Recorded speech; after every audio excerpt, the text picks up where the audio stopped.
உங்கள் favourite TV ஷோக்களை இனி miss பண்ண தேவையில்லை. ZEE5 இல் முற்றிலும் இலவசமாக காணுங்கள். இங்கேயும் எப்பொழுதும். இங்க வந்திருக்கவங்க வேற யாருக்கெல்லாம் காதல் திருமணம்? நிறைய பேர் இருப்பாங்க போலயே. உங்க பேர் என்ன? என்னோட பேர் முனைவர் அரங்கராஜா. உங்களுடைய திருமணம் காதல் திருமணம். எப்படி சந்திச்சீங்க உங்க மனைவிய? சந்திக்கவே இல்லையே. மீட் பண்றது கேக்குறேன். எங்க இடத்துல மீட் பண்ணிருப்பீங்கல்ல? என் ஒய்ஃபுக்கு என்கிட்ட லவ் சொல்ற வரைக்கும் நான் விஷுவல் இம்பேர்ட்னு தெரியவே தெரியாது. எப்படி? அவ்வளவு பெரிய சம்பவம் செஞ்சு விட்டேன்னு. ஓ நீங்க மீட் பண்ணலன்னு சொன்னா நேர்லயே மீட் பண்ணது இல்லையா? நேர்ல மீட் பண்ணதே கிடையாது. ஆக்சுவலா என்னோட ஃப்ரெண்டோட ஃப்ரெண்டு வந்துட்டு அவங்க ஒரு விஷுவல் இம்பேர்டு காலேஜ் ஸ்டூடெண்ட்ஸா இருக்கிறவங்க கிட்ட பழகுற சைட்டட் ஃப்ரெண்ட்ஸ் எல்லாருமே எப்படி இருப்பாங்கன்னா எங்களை வந்துட்டு ஒரு விஷுவல் இம்பேர்ட் மாதிரியே ட்ரீட் பண்ண மாட்டாங்க ஜென்ரலாவே. எங்க பசங்க கூட நாங்க டூர் போறப்ப எங்க போனாலும் வாமச்சான் அப்படின்ட்டு ஒரு டேம் போனா டேம்ல இறங்கிடுவான், எங்க போனாலும் இறக்கிடுவான் நம்மளையும். அந்த மாதிரி எங்கள் ஃப்ரெண்ட்ஸ் யாருமே எங்களை வந்துட்டு விஷுவல் இம்பேர்டெல்லாம் ட்ரீட் பண்ண மாட்டான். இன்னொருத்தங்கிட்ட இவன் விஷுவல் இம்பேர்ட் என்னை ஐடென்டிஃபையும் பண்ண மாட்டான். நார்மலாக என் ஃப்ரெண்டு அவ்வளோதான். அந்த மாதிரி என்னுடைய ஃப்ரெண்டு சுரேஷ்னு, அவருக்கு ஆக்சுவலாக அவர் லோ விஷன், அவர் வந்துட்டு விஷுவல் இம்பேர்ட்னே தெரியாது. அவரோட ரிலேஷன் வந்துட்டு இவங்க.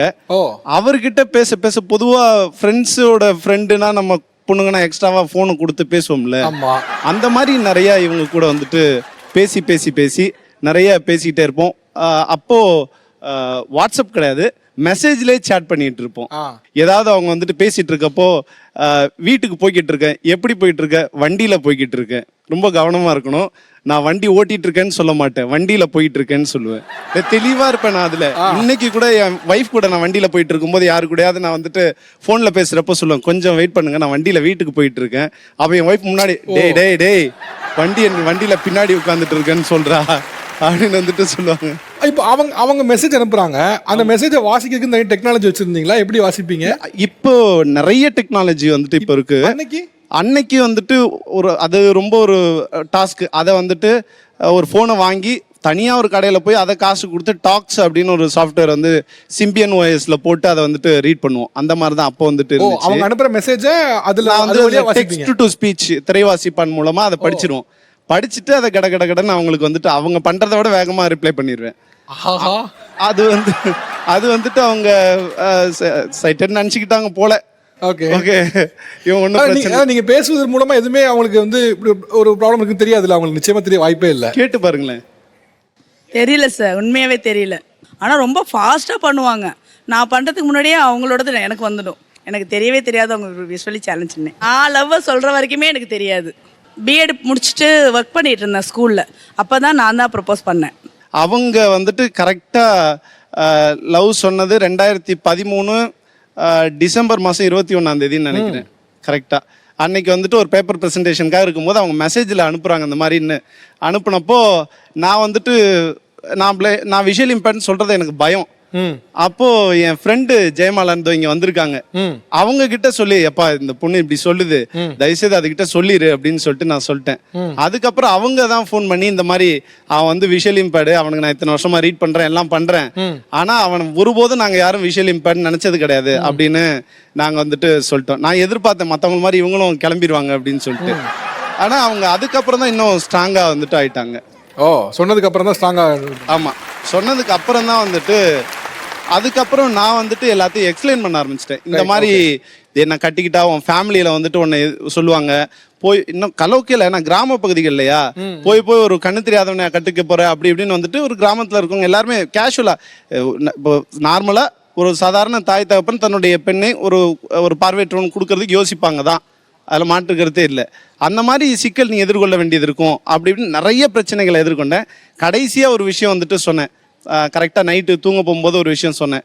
அதாவது எனக்கு இருக்கிற பெரிய பிரச்சனை ஒரு விஷயம், எல்லா பொண்ணுங்களும் எதிர்பார்க்கறது ஒரு கணவனுக்கு தன்னுடைய மனைவி வீட்டில் இருந்து ஒரு 2 வீலர் வாங்கி கொடுப்பாங்க. அப்போ வந்துட்டு அந்த 2 வீலரில் என் புருஷன் என்னை ஏற்றி உட்கார வச்சுக்கிட்டு கூட்டிகிட்டு போகணும் எங்கள் அம்மா வீட்டுக்கு அப்படிங்கிற ஆசை எல்லா பொண்ணுங்களுக்கும் இருக்குமா? அந்த அடிப்படை விஷயத்த என்னால் செய்ய முடியாது அப்படின்னு நான் வந்து சொன்னேன்.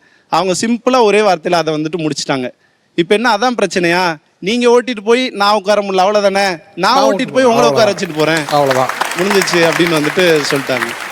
ஆக்சுவலாக உங்களுக்கு லேட்டர் பார்ட்டில் ரொம்ப லேட்டாக தான் அவருக்கு வந்து ப்ராப்ளம் இருக்குன்னு தெரியும். உங்களுக்கு காதல் வந்த மொமெண்ட் ஒன்று இருக்கும்ல, ஃப்ரெண்ட்ஸாக பழகுறீங்க, ஒரு மொமெண்ட்டில் உங்களுக்கு காதல் வந்திருக்கும். அது எந்த மொமெண்ட்? அவர் பேசும்போதே பயங்கரமாக காதல் மன்னனாக இருந்திருப்பார் போல தெரியுது நமக்கு. அதான் சார், பேச்சிலே மயங்கிட்டேன், உண்மையாவே அதான். சரி, ஓகே. வேற யாருக்கெல்லாம் இங்கே காதல் திருமணம்? நான் வந்து ஹாஸ்டலில் தான் இருந்தேன். எனக்கு வந்து அப்பா அம்மா கிடையாது, பேரண்ட்ஸ் கிடையாது. அதனால வந்து சரி ஹாஸ்டல்லையே படிச்சதுனால வந்து எனக்கு வந்து வெளியில் வந்து மேரேஜ் பண்ணணும் அப்படின்னு சொல்லிட்டு எனக்கு ஒரு ஆசை இருந்துச்சு. வெளியில் போனவங்க வந்து பார்க்கறதுக்காக வருவாங்க. அப்போ வந்தப்போ சொன்னேன், எனக்கு இது மாதிரி ஆசையாக இருக்குப்பா அப்படின்னு சொல்லிட்டு. சரி நான் ஒரு நம்பர் தரேன், நீ வேணா பேசிப்பாரு, உனக்கு ஒர்க் ஆனால் உனக்கு முடிஞ்சா அவங்க வந்து உன்னை ஏற்றுக்கிட்டாங்கன்னா நீ பண்ணிக்க அப்படின்னு யார் சொன்னா? அப்படின்னு சொல்லிட்டு என் நம்பர் கொடுத்த ஒரு அக்கா சொன்னாங்க. இவர் நம்பர் கொடுத்தாங்களா? ஆமாம், இவர் நம்பர் கொடுத்தாங்க. சரி சார், நான் என்ன பண்ணேன், பேசினேன். அப்பயே வந்து இந்த மிமிக்ரி தான் எங்களுக்கு வந்து ஒர்க் அவுட் ஆச்சு. ஓ, மிமிக்ரி பண்ணப்பலையா? ஆமாம். புதுசாக ஃபோன் பண்ணுறோம், ஏன் சார் மிமிக்ரி பண்ணுறீங்க? இல்லை சார், 1 இயர் நாங்கள் வந்து லவ் பண்ணோம் சார். இப்போ நான் வந்து நல்லா தான் சார் இருக்கேன். பிஏ ஹிஸ்ட்ரி பண்ணியிருக்கேன், எல்எல்பி பண்ணிட்டு இருக்கேன் சார். Super, okay. அப்புறம் ஒரு டைரக்டர் சார், 2 ஷார்ட் ஃபிலிம் பண்ணியிருக்கேன். எனக்கு ஒரு திறமை இருக்குன்னு சொல்லிட்டு எங்கள் வீட்டுக்காரர் தான் சார் எனக்கு வந்து வெளியே வர வச்சிருக்காரு. Super super, okay. ஆனால் உண்மையிலேமா படிப்பதை தாண்டி ஒரு பார்வையில் பிரச்சனை இருக்கக்கூடியவர்கள் வந்து இன்னைக்கு ஷார்ட் ஃபிலிம் லெவலுக்கு போகுதுன்னா டெக்னாலஜி ஒரு பக்கம் காரணமாக இருந்தாலும் உங்களுடைய கான்ஃபிடன்ஸ் தான் உங்களை இந்த இடத்துக்கு கொண்டு விட்டுருக்கு. வந்திருக்கக்கூடிய மாற்றுத்திறனாளிகள், அவங்களோட குடும்பத்தினர் மற்றும் உறவினர்கள் வந்திருக்கீங்க. இவர்கள் செய்கிற இந்த விஷயங்கள் வந்து எனக்கு ரொம்ப ஆச்சரியமாக இருக்குது, வியப்பாக இருக்குது அப்படின்னா என்ன விஷயம் சொல்லுவீங்க?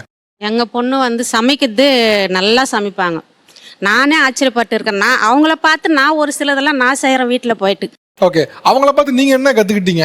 கீரை கூட்டே எனக்கு வைக்க தெரியாது, அவங்கள பார்த்து நான் கீரை கூட்டு வைக்கிறேன். கீரை கூட்டு வைக்கிறது எப்படி கற்றுக்கிட்டீங்க? யார் சொல்லி கொடுத்தா? எப்படி கற்றுக்கிட்டீங்க? கீரை கூட்டு வந்து ஆக்சுவலாக எங்கள் வீட்டுக்காருக்கு அது பிடிக்கும். அது சும்மா ஒரு டைம் யார்ட்டையோ என் ஃப்ரெண்ட்ஸு யார்ட்டையோ கேட்டேன்னா பார்த்தேன்னா எனக்கு ஞாபகம் இல்லை சார். ஸோ அதனால கீரை கூட்டு செஞ்சேன். ஓகே, நீங்கள் பண்ணுறதுல எது உங்கள் கணவர் நல்லா இருக்கும் பாரு, சூப்பராக இருக்குமா, பிரமாதமாக இருக்குது அப்படின்னு எதுவும் சொல்லுவாப்புல? காரக்குழம்பு சொல்லுவார் சார். அதுக்கப்புறமா நான்வெஜ்ஜில் வந்துட்டு மீன் குழம்பு, கருவாட்டு குழம்பு அதெல்லாம் சொல்லுவார் சார். Super, okay okay.